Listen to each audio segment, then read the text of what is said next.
My fan's just a little bit too high. Okay, I think that's a little better.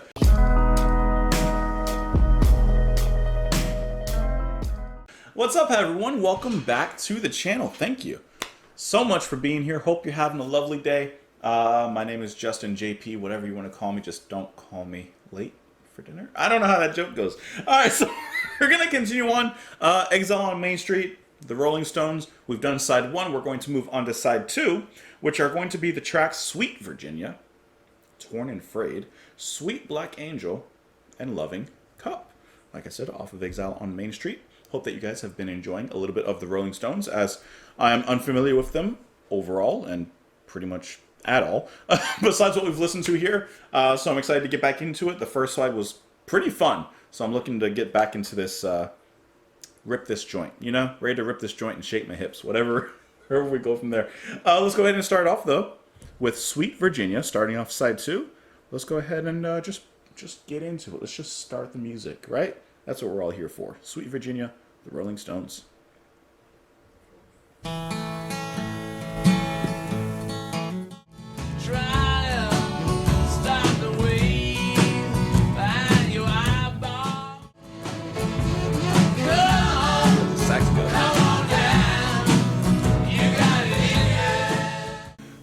Okay, I do not know anything about the Rolling Stones, right? This has to be one of their bigger songs. This has to be one of their more like well-known, popular, just songs that like everyone knows or something like that. Because that's just spirited. This is such an awesome track. Sweet Virginia. All right, side point. You know who I could definitely hear singing this song?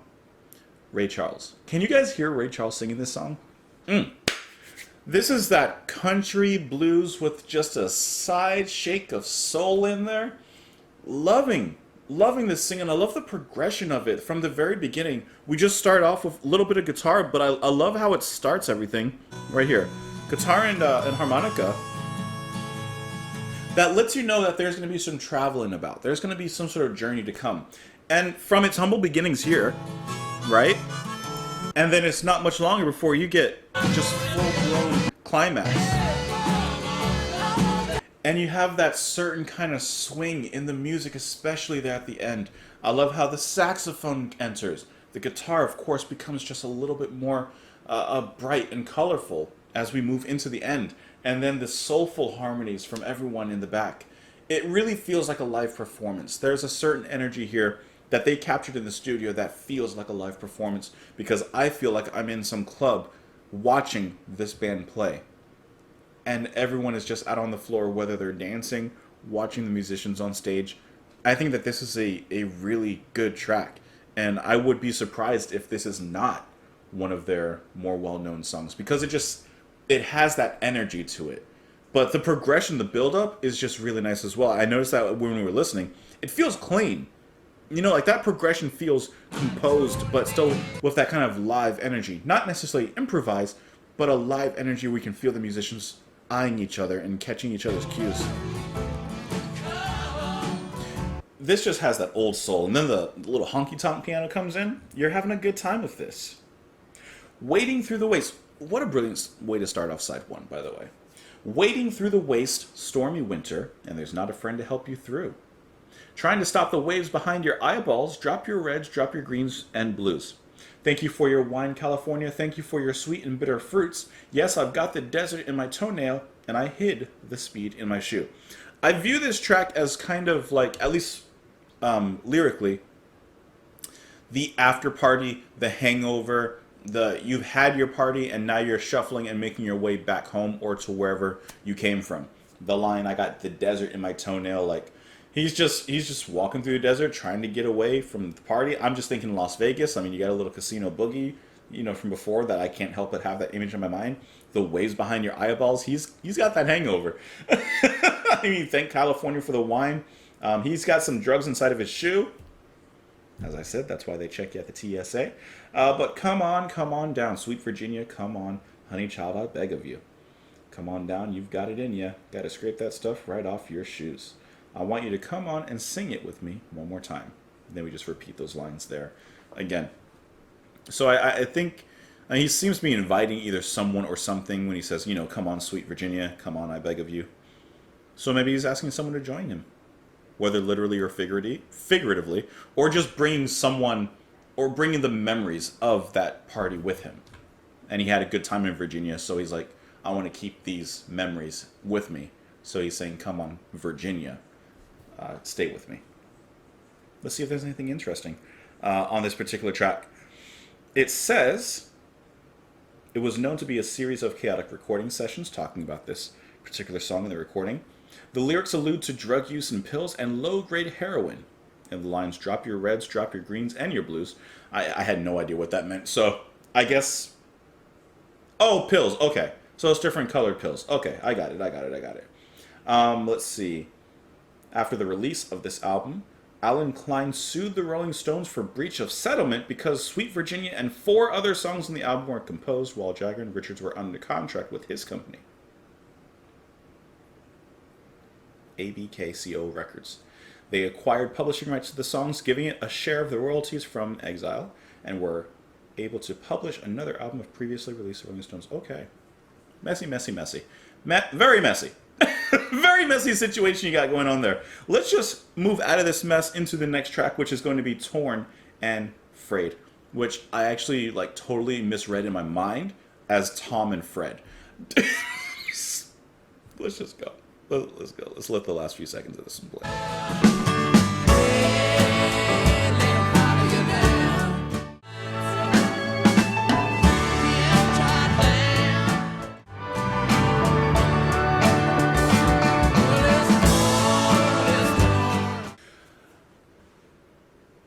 I really like the way that Jagger is singing on this one.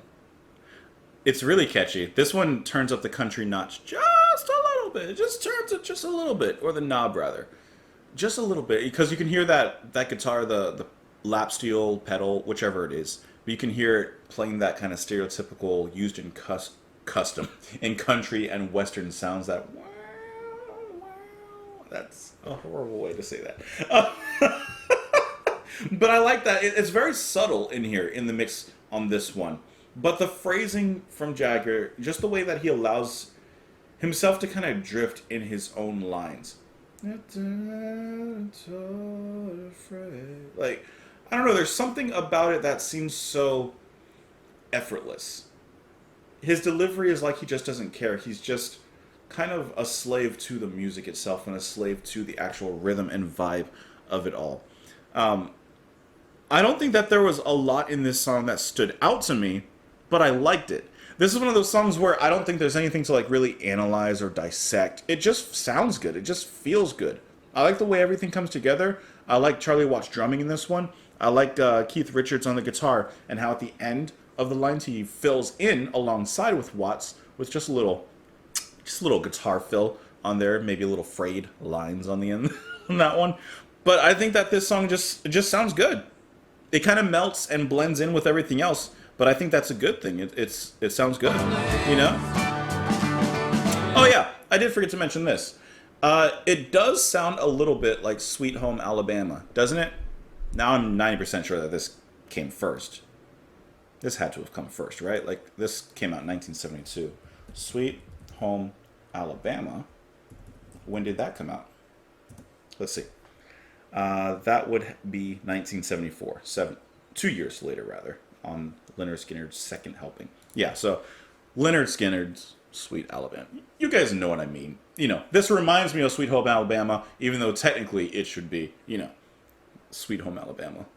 Whatever. You guys know what I meant. Let's look at the lyrics on this one. They let him follow you down, way underground wind, and he's bound. Bound to follow you down, just a deadbeat right off the street, bound to follow you down. Well, the ballrooms and smelly bordellos, and dressing rooms filled with parasites. On stage, the band has got problems, they're a bag of nerves on first nights. He ain't tied down to no hometown, yeah, and he thought he was reckless. You think he's bad, he thinks you're mad, yeah, and the guitar player gets restless. Is this kind of self-autobiographical, like they're talking about themselves? That they're feeling torn and frayed? Perhaps? That they do get nervous when they go on stage? but his coat is torn and frayed. It's seen much better days. Just as long as the guitar player plays, or the guitar plays, let it steal your heart away, steal your heart away. As long as the music there, and as long as the music is right, it's going to be okay. Everything else is going to be all right. Joe's got a cough, sounds kind of rough. Yeah, and the codeine to fix it. Doctor prescribes drugstore supplies. Who's going to help him to kick it? You repeat the lines of the chorus. Well, his coat is torn and frayed. It's seen much better days just as long as the guitar plays, just as long as the guitar plays. So I don't know if this is supposed to be self-autobiographical or if they're talking about other things in general, but I think that they're just saying it gets hard sometimes. Touring is hard sometimes. You have nowhere, well, you have a home, but of course it's far away.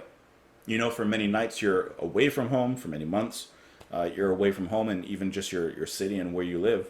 So it's hard on the road every once in a while. You know, people get sick, things happen. It's not an easy life, but as long as that music plays, just as he says, as long as the guitar plays, I think they're going to be all right. It looks like on this particular track, let's see, Al Perkins, a good friend and collaborator of Parsons, appears on the track and performs the song's pedal steel guitar. Okay, so Al Perkins. Al Perkins is primarily known for steel guitar work. The Gibson Guitar Company called him the world's most influential dobro player. Okay. Let's see. I'm just looking at some of the... see if there's any more interesting information. But I don't see anything. So let's move on to... let's the next song. I always look for like random facts, maybe like something that sticks out to me. You know, that's like interesting, but I don't see anything like overly interesting about this track, at least on Wikipedia. You know, it's a good track. Just don't see anything that stands out. So let's move on into the next track here, which is going to be Sweet Black Angel. Let's let the last few seconds of Torn and Frayed play. Almost said Tom and Fred again. Little washing laundry thing. Sweet black angel, whoa, not a sweet black slave. So light there in the background. On the production end of that, I at the very end, we'll talk about the song. At the very end, I heard like something tinkling, something tinkling in the back, and I was like, "Is there a piano back there?" Like, I know I have headphones on, so why do I lean? I don't know. But I was listening. I'm like, "Oh no, that's a steel pan." Okay, so there was a steel pan in there. So at first, just upon looking at the title of the song, I thought this was going to be like a love song of sorts. But it looks like more they're tackling racism, which is kind of interesting. We got to look into this one. We got to look into this one. But lyrics and themes aside, I just like the way the guitar is played. I love that. I love how there's a soul in the guitar. Like 100%. And I was not always interested in like guitar playing that much and like how it sounds. I didn't care for it. You know, it just wasn't my thing. And I'm talking about like, you know, I'm talking like years ago. But there's something so deeply satisfying about the guitar here. So earthy. And I really enjoy how he's singing there alongside the harmonies as if calling for an action, which as far as I can tell from the lyrics, there is a strong call to action and some activism going on here. But I just really like that. And I like how the percussion starts off in the beginning and continues, of course, throughout. You have, I think, like the washerboard. You get maybe wood blocks probably in there as well. There may be other things, but those are at least the two that I could definitely hear in there. I think this is a really sweet song. I mean, honestly, they've all been. But I want to read into these lyrics. I want to understand this one. Got a sweet black angel, got a pin-up girl, got a sweet black angel upon my wall. Well, she ain't no singer, she ain't no star, but she talk good and she move fast. So, like I said, at first I was thinking, okay, he's talking about, like, some girl he likes, right? But he says, no. He does say, I got a pinup girl upon his wall, but she's not a singer, not an actress. So what is she, right? But the girl in danger. Yeah, the gal in chains. But she keeps on pushing, would you take her place? She counting up the minutes, she counting up the days, she's a sweet black angel, not a sweet black slave. That's what I'm getting at. Like, there's some sort of activism. And it's like, who is this about? Because he's clearly advocating, perhaps for the release of this person. And I do like how they use the N-word here. Because I'm sure that they're using it not to be offensive or to be shocking. I think they're using it in the same way that it's used with the Dead Kennedys holiday in Cambodia, to show perspective how other people, the wrong people, are using these words, these terms, against another race of people to put them down. So he says that there's 10 of them sitting on the wall. Her brothers been a falling one by one. For a judge they murdered and a judge they stole. Now the judge, he's going to judge her for all he's worth. So her brothers and sisters falling one by one. Of course, this could be talking about immediate family or just perhaps, I'm assuming like all African Americans or black people at the time. You know, obviously, right? Something going on. And she's getting blamed or punished for perhaps something that she didn't do. Then they continue on from there. The girl in danger, the girl in change, but she keep on pushing. Would you do the same? She counting out the minutes, she counting out the days. She's a sweet black angel, not a gun-toting teacher, not a red-loving school marm. Is someone going to free her, free the sweet black slave? This one we have to look up the information. That one we got to figure out because he's clearly advocating for someone's release. I would assume. I mean, we have to find out about this one. So let's click on this Wikipedia page. Let's see. Sweet Black Angel is one of the few outright political songs released by the Rolling Stones. Jagger was inspired to write the song after seeing a poster of civil rights activist Angela Davis. At the time, Davis was facing murder charges. Initial recording took place at Mick Jagger's Stargrove's home in England. Let's see. Richard Didymus Washington plays marimba. Okay, I thought it was steel pan, but I'm wrong. Plays marimba, while Jimmy Miller, the producer, lends support on percussion there. Though Angela Davis is not mentioned by name in the lyrics of the song call obliquely for justice for Davis. That's interesting. I'll admit, I am not familiar. I know her name and I do know that she's an activist, but I'm not familiar with the actual story about these murder charges for Miss Angela Davis. So that I would have to kind of read into and look at a little bit. Interesting. I do like that how songs could be tastefully politically active and advocative for certain things, right? It wasn't so on the nose to name a certain person or something, but still connective enough to mean something, to call for action. I like that. Clearly, completely different from what I thought, right? I thought it was going to be a love song, and it was something much, much deeper than that. So let's go ahead and move on into the final track of this particular side of the album. That's going to be Loving Cup. Can I tell you, just from the title, I'm just imagining a metaphorical cup of love. Because at first I really had no idea. I'm like, what is this about? I have no idea, but we're going to find out. Loving Cup. Let's go ahead and... Whoop, I just lost my phone. Oh, there we go. All right, play the last few seconds of Sweet Black Angel. Let's go.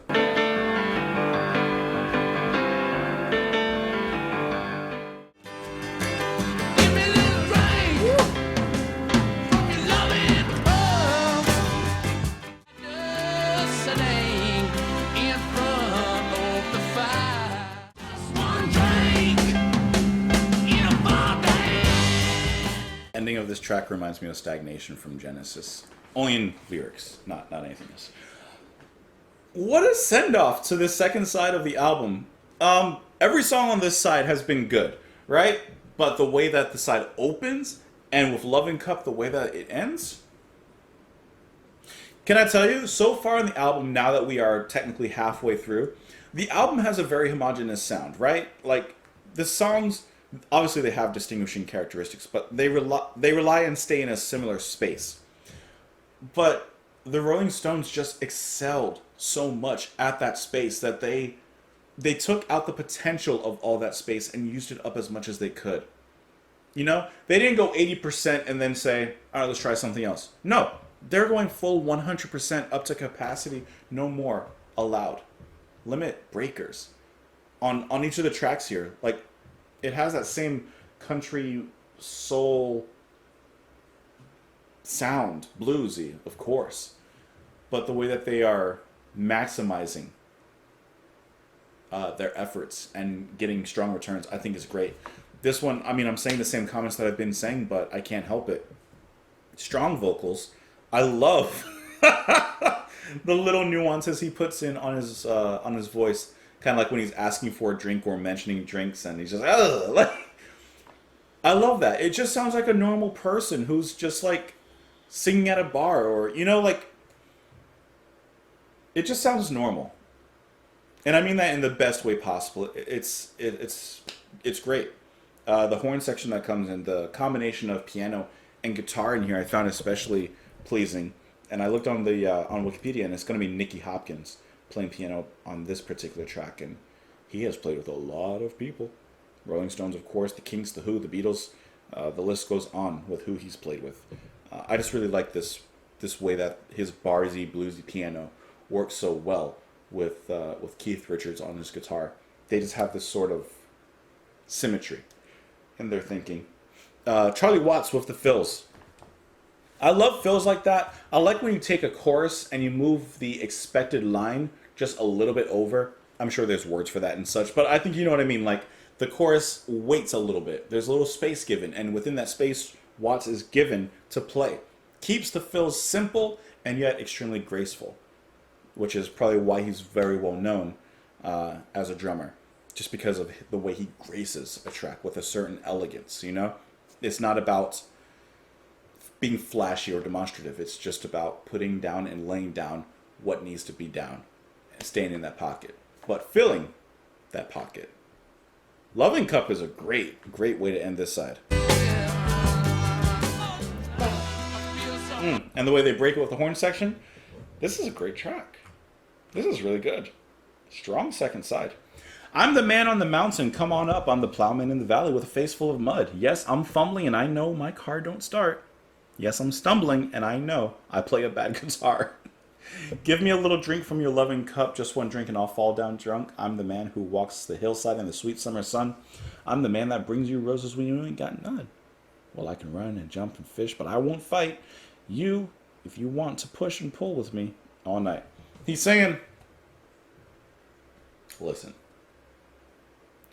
I ain't much, but I do got a lot of love. So allow me to drink from your loving cup, and I will happily reciprocate in kind. I feel so humble with you tonight, just sitting in front of the fire. See your face dancing in the flame. Feel your mouth kissing me again. What a beautiful buzz. What a beautiful buzz. And he repeats that over and over again.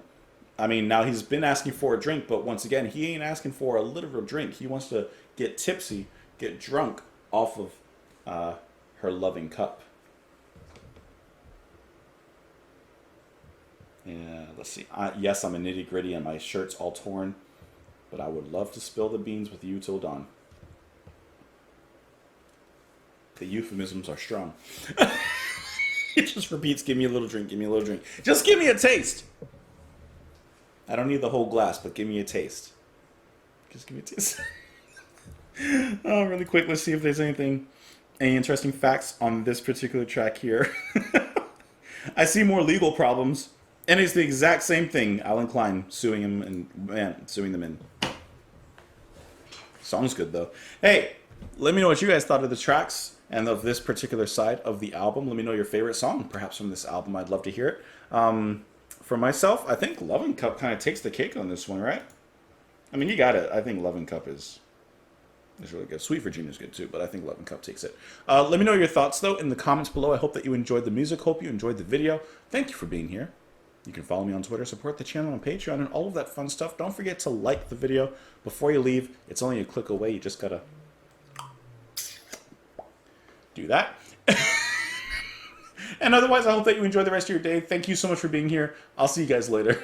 Bye.